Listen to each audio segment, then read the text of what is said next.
قرئ القرآن فاستمعوا له وأنصتوا لعلكم ترحمون قالوا نرتله ب7 أحرف.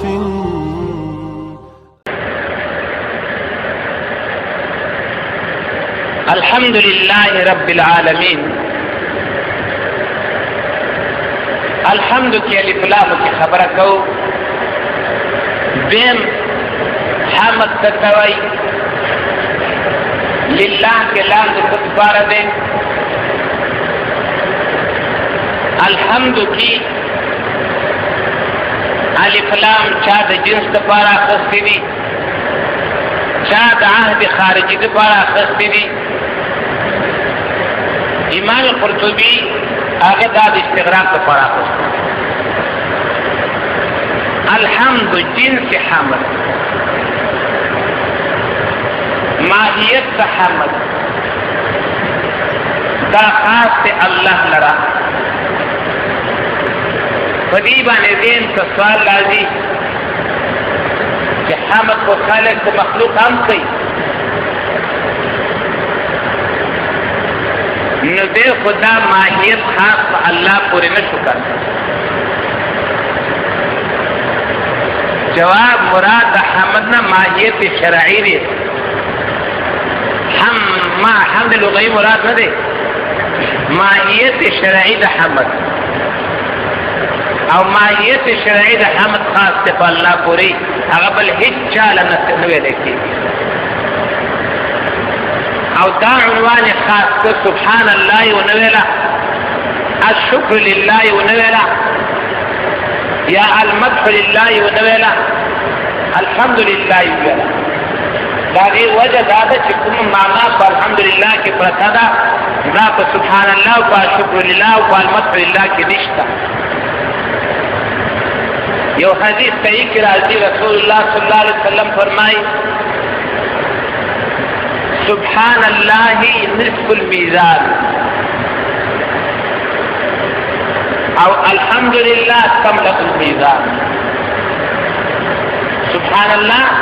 نصف میزان شو او الحمدللہ تملأ المیزان. کما معنی دا حمد او دا شکر چی پا الحمدللہ کی پرسادا دا پا دی نورو کی نشتا. جو بل حدیث کی راضی رسول اللہ صلی اللہ علیہ وسلم فرمائی افضل الذکر لا الہ الا اللہ وافضل الدعاء الحمدللہ. بہترین دعا کنا رہا الحمدللہ. او دا جملہ دا خبریہ و معنی دا انشاء دا ذکر یو ویون کے چدے وی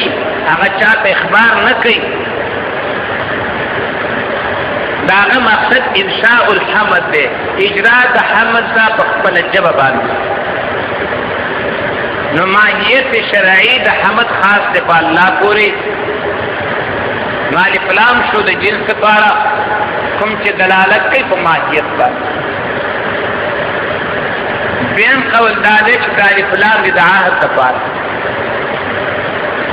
محبوب پا دیس را آغا حمد دے کم چی قرآن و حدیث ذکر کری. ہر حمد تننے مراد آغا حمد چی قرآن و حدیث ذکر کری.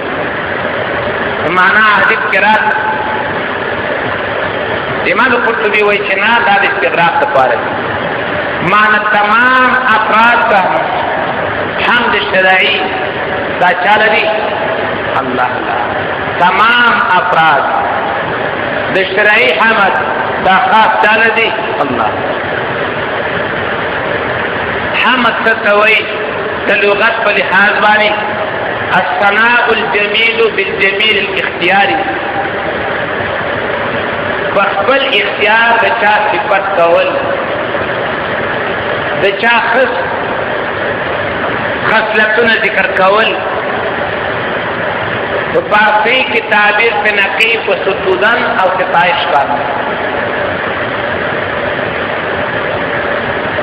اب وہ اتنا تعبیر کرنا او شرع کی صفت کول دا اللہ رب العزت رد عقیدین داغه د یووالی قولا عملا په قول کې وي یا په عمل کې وي په هغه اسماء باندې چې کوم قرآن او حدیث ذکر کړی دي دې ته ویل کېږي حمد الله ذکر کول په هغه صفات باندې چې قرآن او حدیث ذکر کړی سره د عقیدې ساتل نه پاګې باندې دې ته ویل کېږي حمد شرعي لله کلام د اختصاص لپاره ده معنا دا ده څومره شرعي حمدونه چې دي دا خاص دی الله پورې په هر زمانه کې د هر ویونکي دا د هر زماني معنا راوته د جملې اسمیه نه جمله اسمیه دلالت کوي په سواري په دوام او استمرار باندې او دا هر ویونکي نه دا راوته د عدم ذکر دی یو خاص ویونکي خاص ویونکي ذکر کې نه دی شوی دا دلیل دی د دې چې حمد شرعي د هر چا د خولې نه چې وځي دا څه دی ثابت دی الله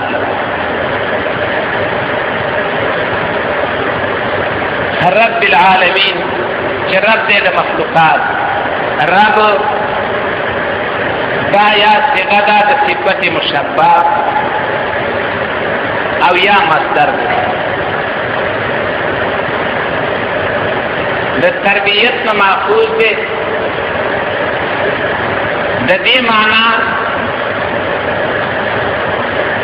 مفسرینو کړی ده امام راغب اصفهاني وایي انشاء الشيء حالا وحالا الى حد التمام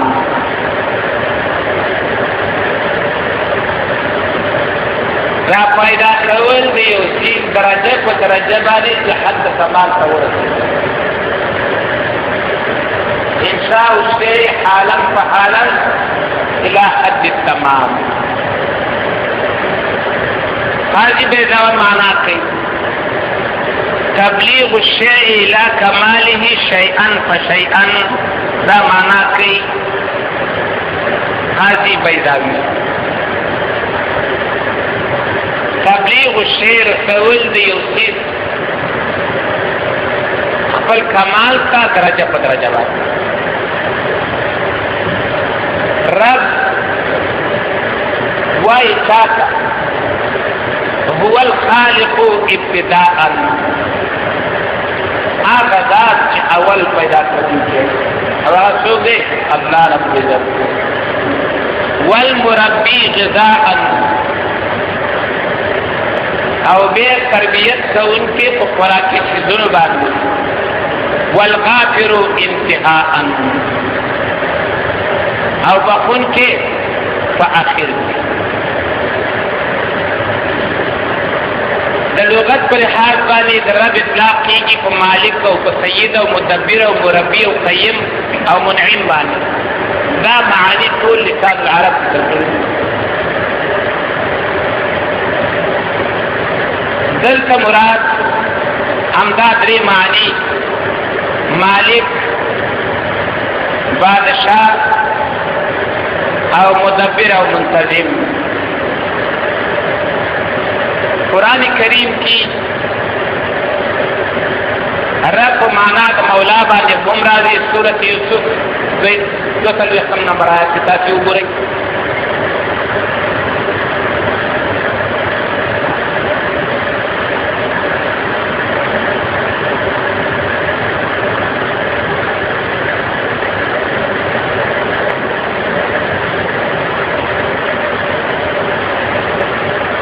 وقال للذي ظن انه ناج منه اذكرني عند ربك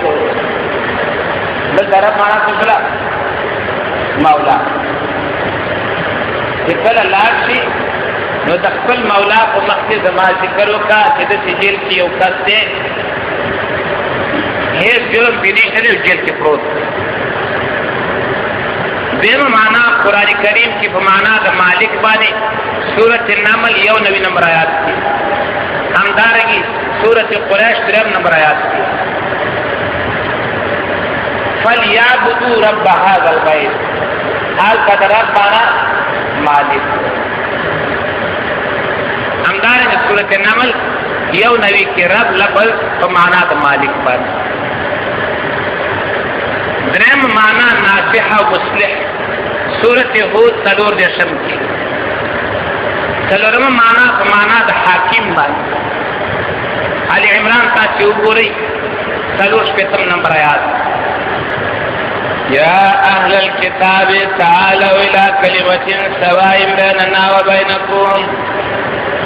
اللہ نعبد الا اللہ ولا نشرک به شیئا ولا يتخذ بعضنا بعضا اربابا من دون اللہ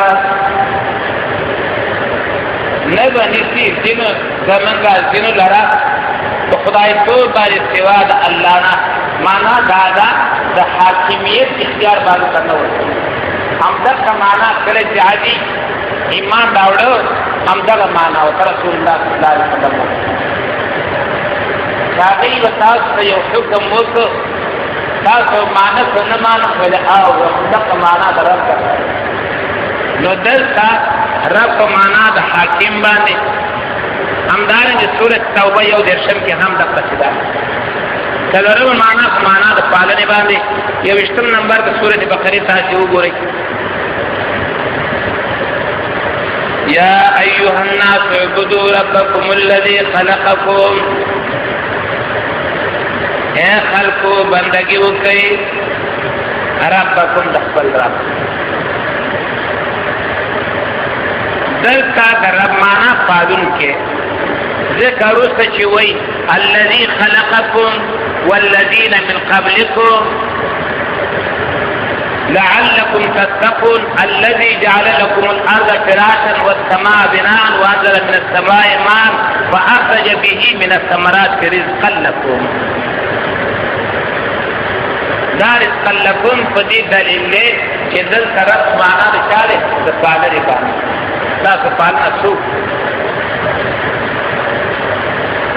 پینزم معنی فمعنی دا معبود باندے آل عمران 15 مگوری ان اللہ ربی و ربکم یقینا اللہ زمان معبود دے استاک معبود دے فعبدو کچھ معبود آگل عبادت بچاو کو اللہ کو بتاو ہم داریں کہ 23 نمبر تو کوئی مجید صورت ولا یامرکم ان تتخذوا الملائکۃ والنبیین اربابا او چری امر نکی اللہ تاسوتا او یا تغیر پیغمبران چری مخکرہ لگل شیو ودی خبرہ ان تتخذوا الملائکۃ والنبیین اربابا چکونے سے تاسو ملائک و پیغمبران اربابا معبودانا رب مانا معبود دلتا چکم رب العالمین دے دے طولو بلحاظ ہر معنی کو لحاظ مندر تصحیح دے فمانا دا حاکم مطلق سرا او دارنگی فمانا دا معبود سرا فمانا دا مالک سرا فمانا دا پالون سرا دے طول اطلاق دل تصحیح دے او کو دی معنی بانی چی حاکم متقی واقلی مالک متقی واقلی معبود واقلی و دی لحاظ بانی درب اطلاق بے سواد اللہ نا پہید چابانی نکی اس دا چی اللہ تربیت سنگ گئی او رب العالمین سنگ دے گو رئی انسان تے لا سنا ورکڑی خلی ورکڑی دا جب او غاپونے ورکڑی دی دخلی نے میدی طلاق پیدا کری دا مائدہ کی قوت تازمولوی خیدے اگی کی چکم مفید سیزون دی اگی کی دا استعداد چولی دی چاگہ دا اعضاء تا تقسیم کی چې کوم فضلت سیزونه دي د هغې د وتو لار ورکړي او د دې تشریح الله رب العزت په دې سورتونو کې کړي د اول سورت شعراء راواړوي 88 نمبر آیات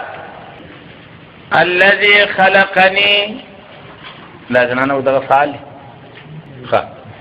الذي خلقني هغه ذات چې اولې پیدا کړی ما د نشتکلم فهو يشفين فهو يهدين هم دغه ذات بیا ما ته لار ښیي والذي هو يطعمني ويسقين هغه ذات چې خوراک راکوي اسکاک راکوي واذا مرضت فهو يشفين والذي يميتني ثم يحيين دا معنا ده د رب پیدا یې کړی او بیا یې رالوی کړلی بیمار شي جوړ لیکي همدارنګه سورت واقعه وګورئ آیات نمبر 58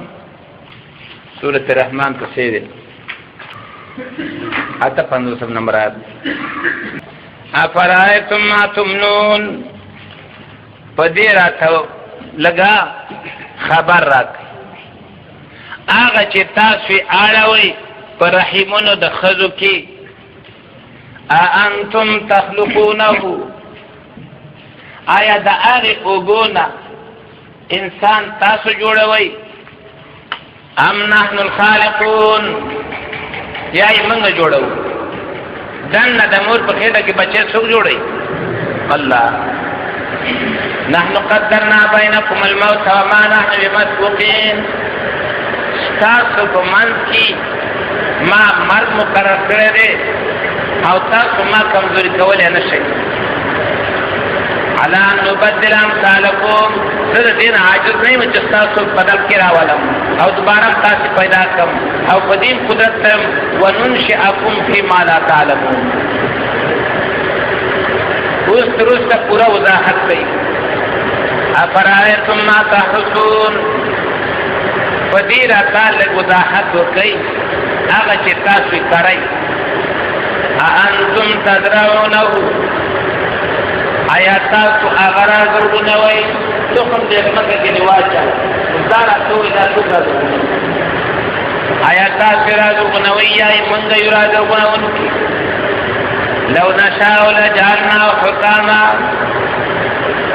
کمن وګواړو وګرځو هغې لره مات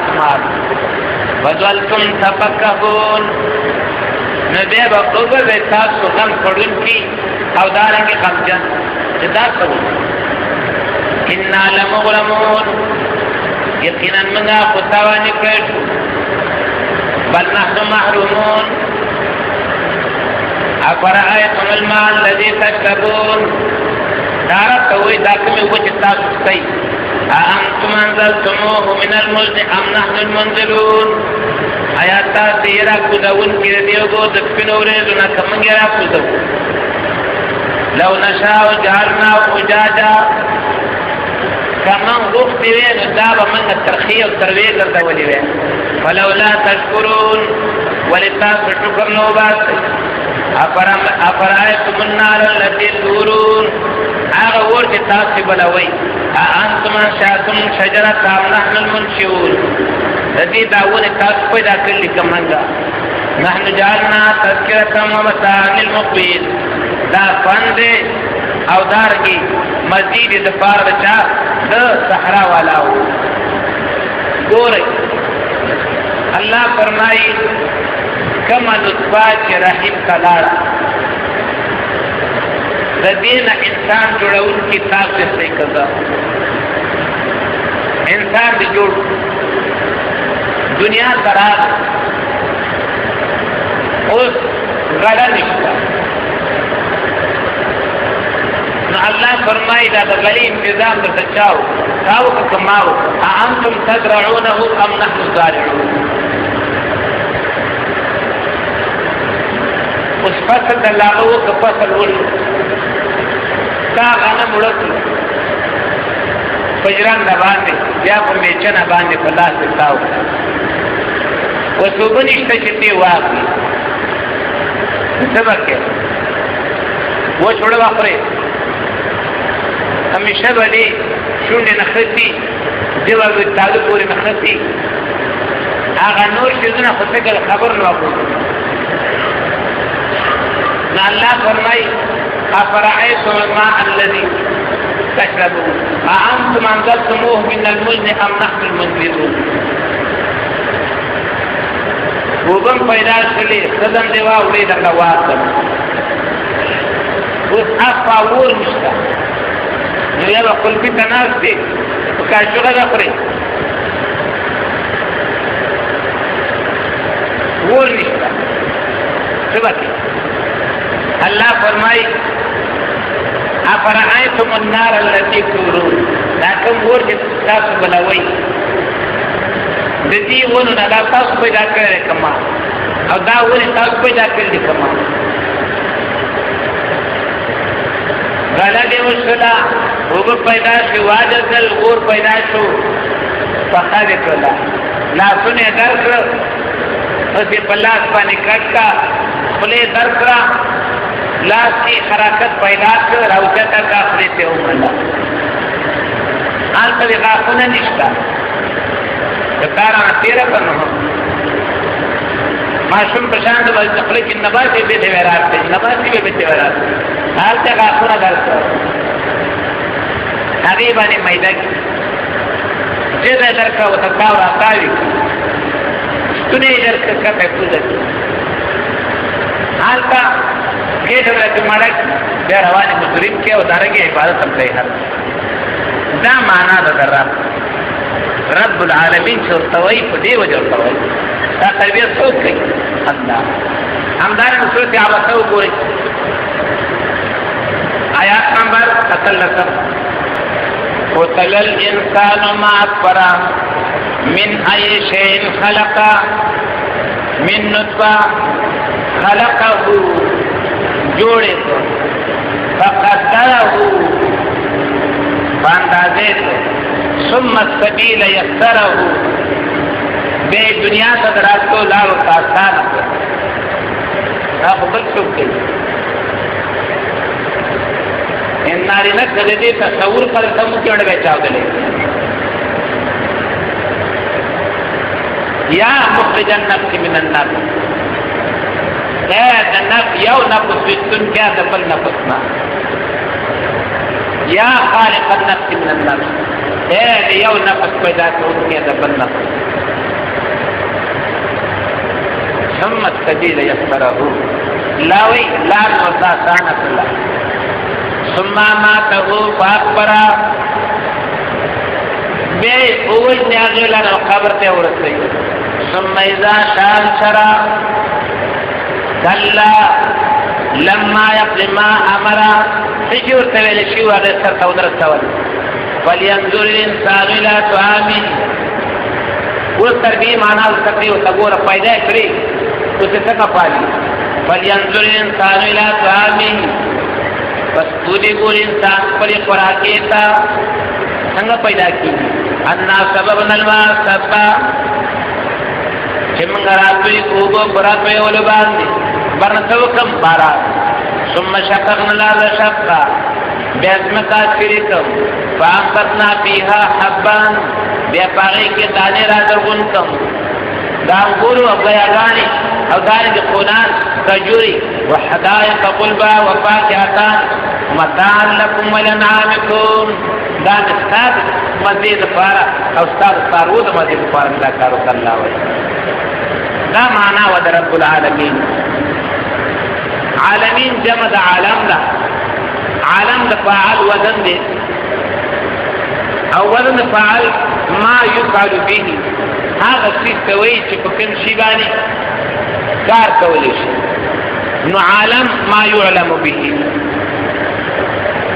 هغه څه چې په هغې باندې الله پېژندلی شي ځکه دا مصنوع دی او هر مصنوع هغه په خپل صانع باندې څه کوي دلالت کوي عالم د الله نه ما سوا د اسمانونه دي که ځمکې که سمې دي که غر دی که وچه ده که لمده ده که پیریان دي که انسانان که د ځنګل اوسېدونکي دي او که د هوایي اوسېدونکي دي او که د وچې اوسېدونکي دي او که د لمدې اوسېدونکي دي دې ټولو ته عالم ویلی کېږي. حیوانات، نباتات، جمادات دې ټولو ته عالم ویلی کېږي په دې وجه باندې چې په دې الله پېژندلی شي. وفي كل شيء له آية تدل على أنه واحد. جلالين ملاوي البعرة تدل على البعير وآثار الأقدام تدل على المسير. لا ربان دي وجدي بالله سره پدې کوي چې پدې باندې کوختلې ده هغه حیوان په تلې ده چې کوم حیوان په چکه واثار الاقدام تدل على المسير او دا قدمونو دا باندونه دا پدې دلالت کوي چې پدې لار څوکلې ده. نو فالسماء ذات ابراج والارض ذات افجاج. اسمان د برجونو خاون زمکه د پلنو لارو خاونده كيف لا تدلان على الثاني الخبيث. دا بوله دلالت کوي پر سزا چې په هر څه پیدا کون کې لري او د هر چا په حالت باندې سره وجود لري. پاتې شو دا چې دا خو ټول ما چې الله ته ویل کېدل خو جامع په واو قانون او یو قانون سره راو دا تقریبا ذوی القول ته ترجیح ورکړل په غیر ذوی القول. نو ځکه تعبیر کنه په تشریح او په عالمین سره باندې جمع سره وکړي چې هغه د ذوی القول د پر استعمالي. الرحمن الرحیم د رحمان رحیم مخکې وضاحت وشو. او تیر په دین تدا سوال لازم